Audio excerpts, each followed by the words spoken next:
Here we are with Dale Brown. Can you hear anything? Another famous YouTuber out here.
Look at this, folks.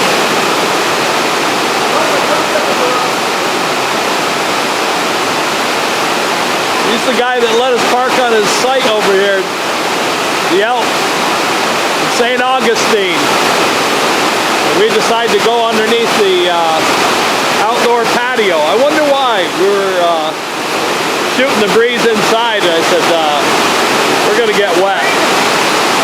We need to go underneath the patio. And boy, it's a good thing we did. Is this crazy or what? So he is the traveling elk.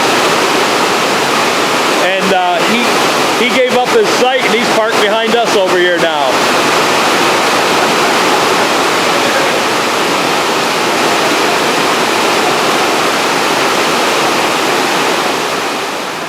So here we are at the Elks Lodge in St. Augustine.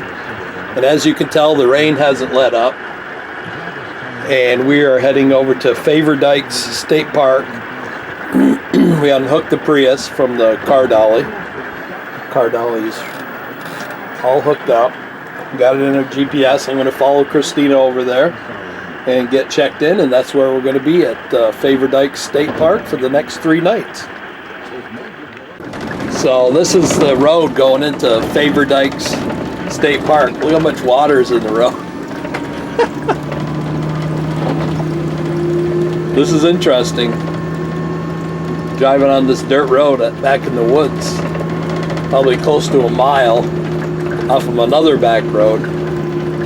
This is what it looks like. Hope our site's big enough for this thing. It's different. People said it's remote. It certainly is.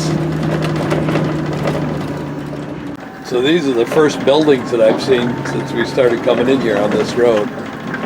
It said there's a ranger station over here. Look at that's Christina in front of me with the Prius. Look at the size of these puddles. I mean, this rain just came down in buckets.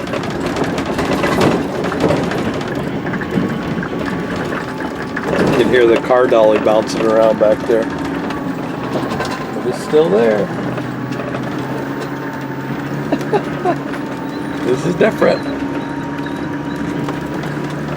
Nothing like four-wheeling with a motorhome.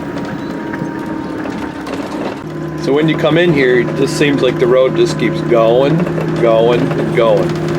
And I saw it in the reviews and people complained about that. And I guess it could be a problem if you're planning on going into St. Augustine and around for sightseeing. You're gonna have to deal with this every time. So it is what it is. We had a hard time finding a site in this area. We consider ourselves lucky that we found a state campground, but this is probably the reason it's not that popular. It's because of how remote it is. And look at the size of these puddles.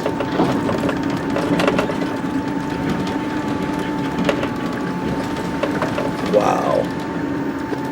I wonder what this thing's going to look like after we get through this. She's trying to go around them. I'm going right through the middle of them. Slow, congested area, the sign says. This is a pretty narrow bridge. You can feel how sloppy it is. Oh, Coming to another building. This might be something. It's a big puddle, that's for sure.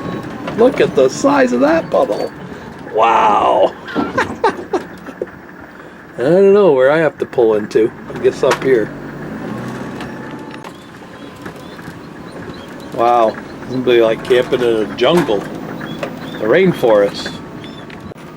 This road really zigzags around in here. I don't know if I'd want to have like a 45-foot Class A or anything going in here. Quite a bit of space between sites, and it's so full of vegetation you probably can't even really see your neighbor. My son said that they had the biggest plants. He said they loved this campground. It was so lush, full of the biggest plants and leaves you've ever seen on a plant. I could see where that'd be the case.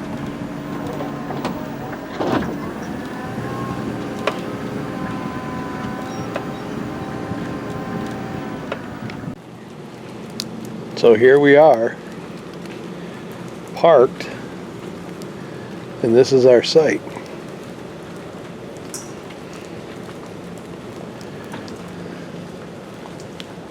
Pretty cool.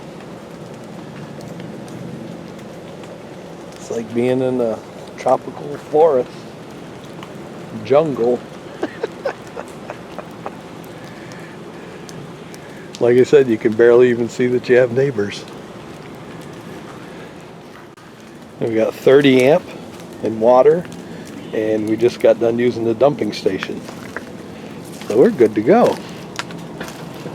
She's a good woman hooking everything up. That water giving you trouble? No. And even a parking spot for the Prius. So if you're enjoying the videos, folks, please like, share, and most importantly, Subscribe. have a great day.